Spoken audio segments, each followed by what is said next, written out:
자, 일단 그러면 부동산 얘기를 할 때 당연히 뭐 나중에 어느 지역이 오를 것이에요. 내년에 어떻게 될 거예요. 이건 중요한 게 아니에요. 자, 현재, 지금 무슨 일이 벌어지느냐. 이게 더 중요한 거죠. 그런 관점에서 여러분 한번 생각해 보세요. 서울을 중심으로 해서 전국의 집값이 왜 이렇게 가파르게 상승했을까요? 이유는 뭡니까?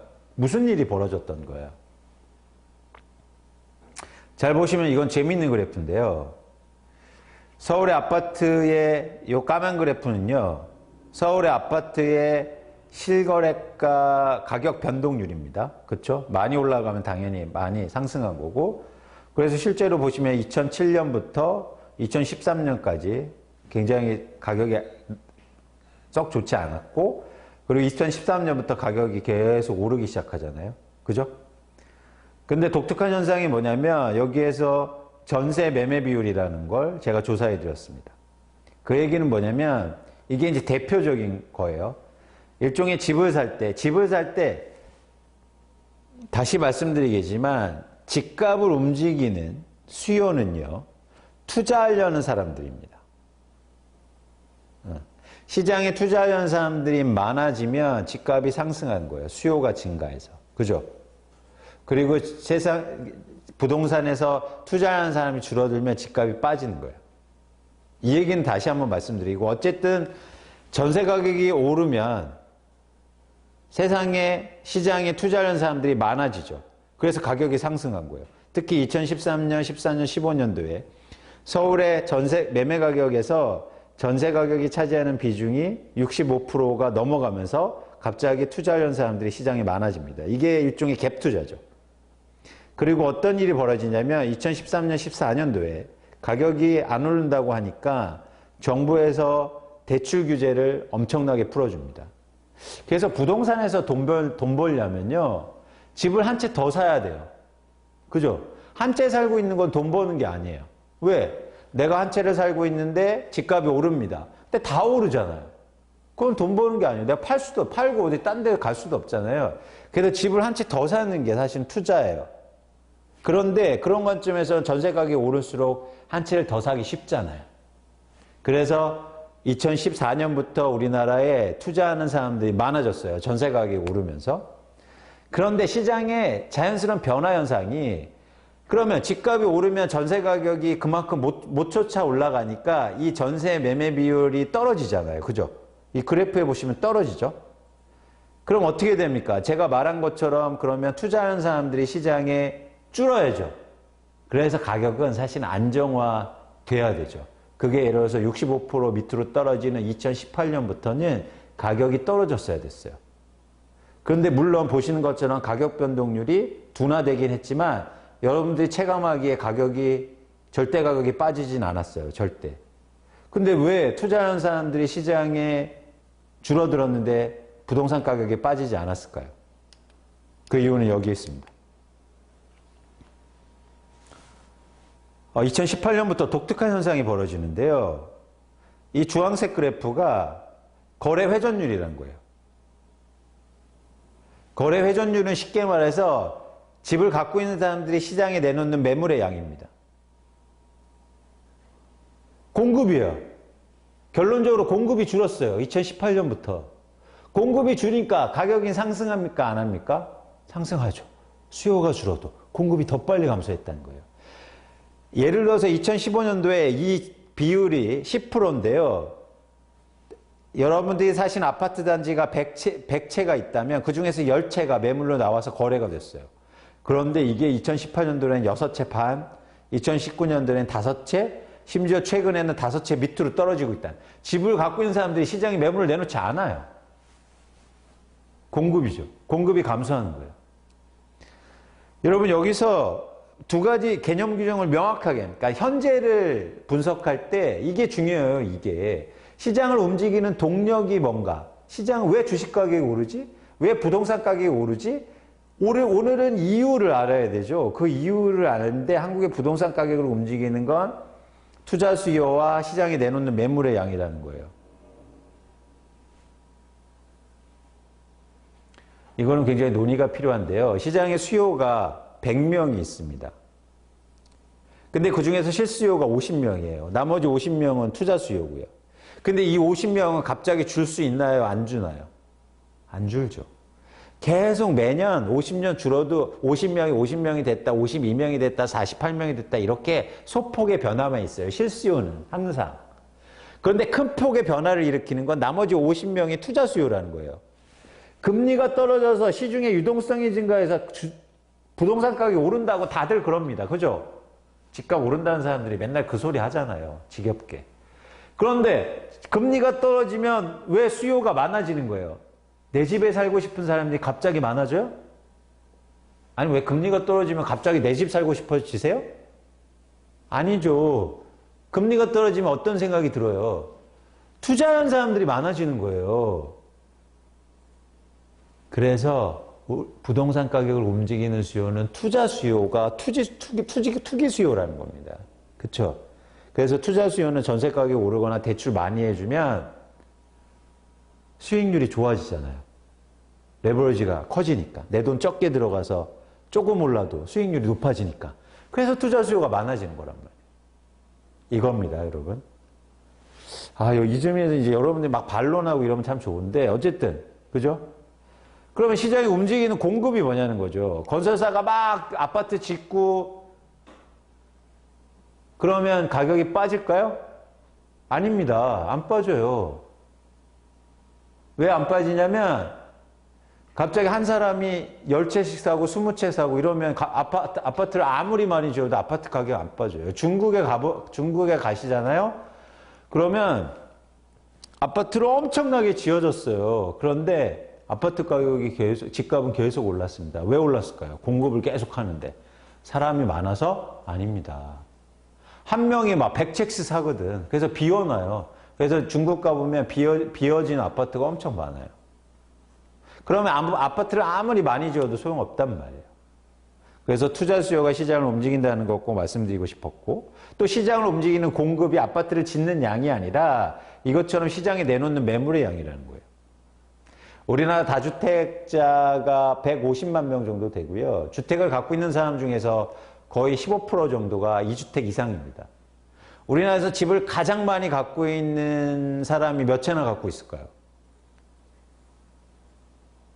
여기 네 분 와 계시는데 제가 마치면 제가 오늘 제 신간이 나왔거든요. 그거 선물해 드릴게요. 장난 아닙니다. 책 엄청 재밌어요. 네.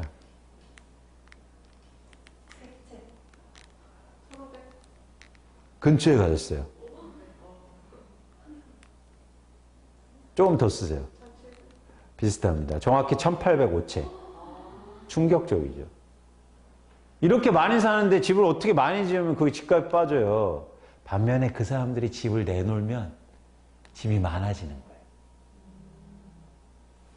근데 그런 사람들이 지금 집을 안 내놨단 말이에요. 계속 사기만 해. 어떻게 집값이 빠집니까? 이렇게 현재를 명확하게 개념 규정을 해야 미래를 전망할 거 아니에요. 그럼 저희는 전망이 굉장히 쉬워졌어요. 이제.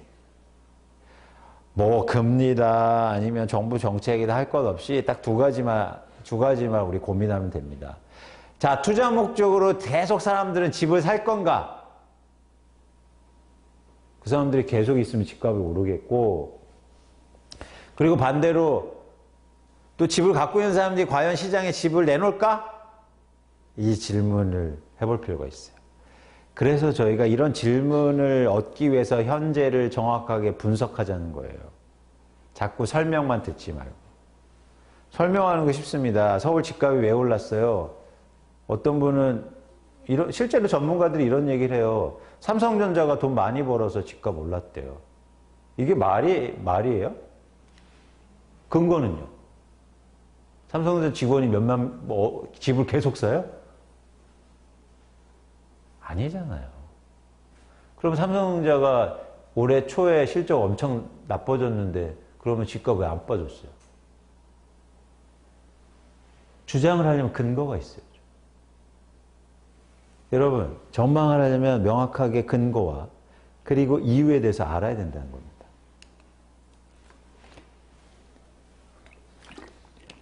근데 사람들이 왜 집을 안 팔았을까요? 왜 안 팔았을 것 같으세요? 다주택자들이. 여기서 갑자기 2018년도부터 정책이 강화되기 시작하는데요. 정부가 다주택자한테 꽃길을 깔아줬어요. 왜냐면 다주택자들 너희들이라고 하면 죄송해요. 듣는 분들의 다주택자가 계실 텐데 다주택자 분들 임대사업자 등록하시면 제가 세금도 깎아주고요. 저기 혜택을 드릴게요. 임대사업자 등록하세요. 라고 했어요. 정부가. 그래서 다주택자들이 막 임대사업자 등록을 했어요. 왜? 혜택 준다니까. 엄청난 혜택이었어요.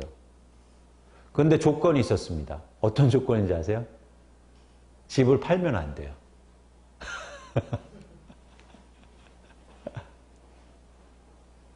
집을 안 파는 조건으로 세금 혜택을 줬단 말이에요.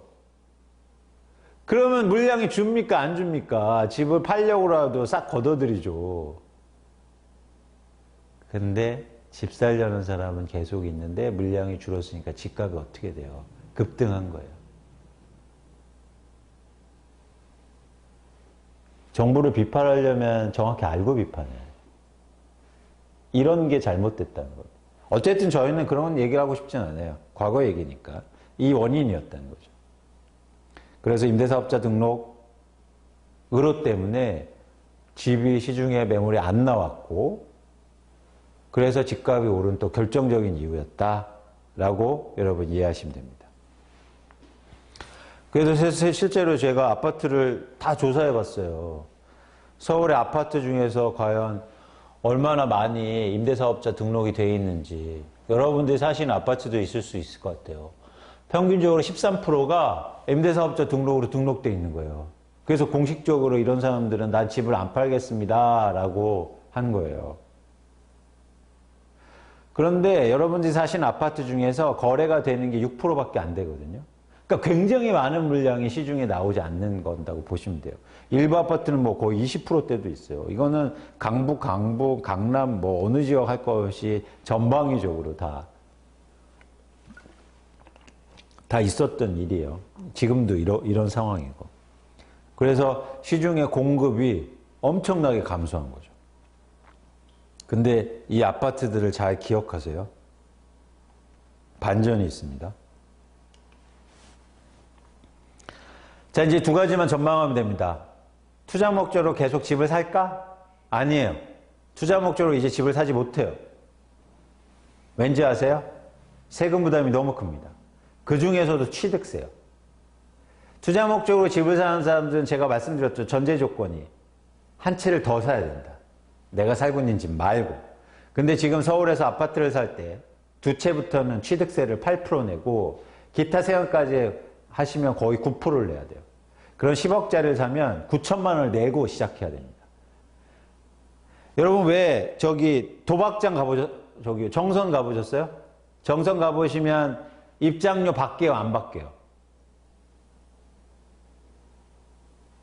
안 받죠. 왜 안 받는 것 같아요? 투자하는 사람들은 돈 내고 하는 거 제일 싫어하거든. 진입장벽을 낮춰야 투자가 쉬워요. 그죠? 왜냐면 불확실성이 크기 때문이에요. 돈 내고 시작하면 수익률이 확 떨어지죠.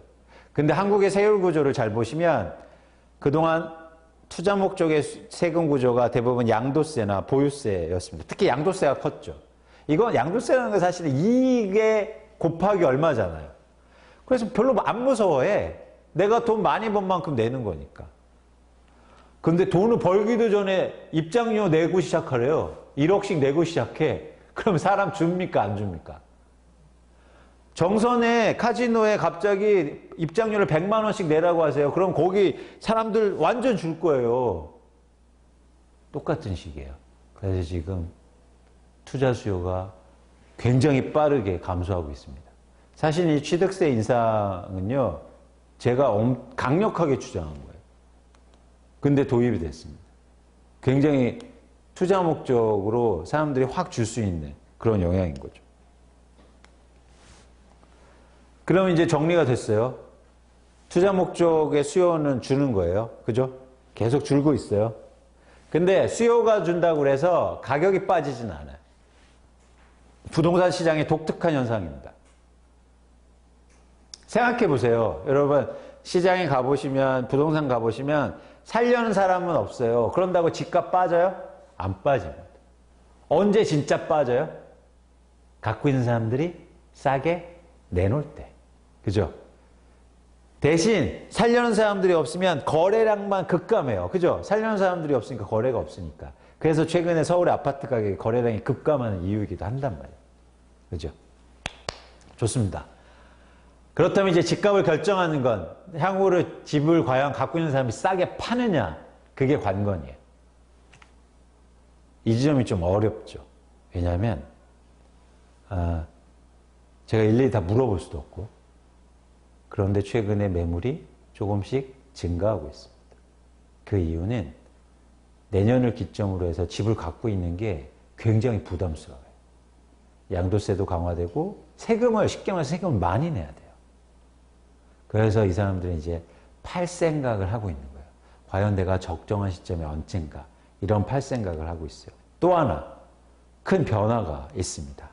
하나는 이 역설적인 상황이에요.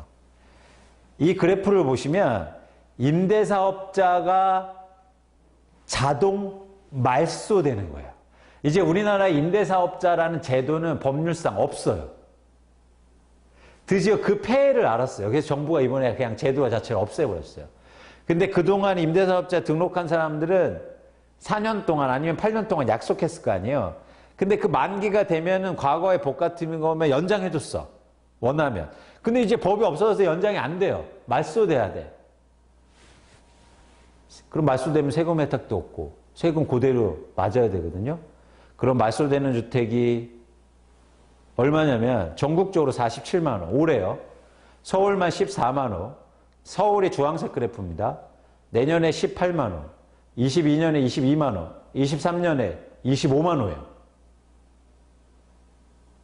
반대로 이 물량이 매물이 안 나왔다면 이제 반대로 이런 물량이 매물이 나올 겁니다. 시장의 공급이 증가하는 거예요. 여러분 이제 큰 변화가 있을 거예요. 아까 제가 표 보여드렸죠. 이런 지역에서 매물이 막 나올 겁니다. 당장은 아니더라도.